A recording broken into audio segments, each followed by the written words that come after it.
Welcome. In front of me is a Huawei P30 and I'll show you how to change the language of the device. So to get it started, we'll open up settings. From there, we'll go all the way down into system. And then you'll see right here, it will be language, which you want to press on it. And then on the top, you will have basically the language to choose from. And it will be add language, which I will click on it and I'll select English. Okay. And let's do it. Then choose a region, which I guess anything that has English. And now, as you can see, everything is in English.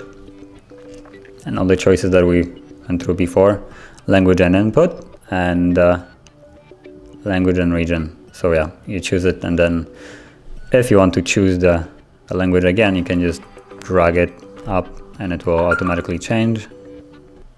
So yeah, I'm gonna keep on English because I prefer that language.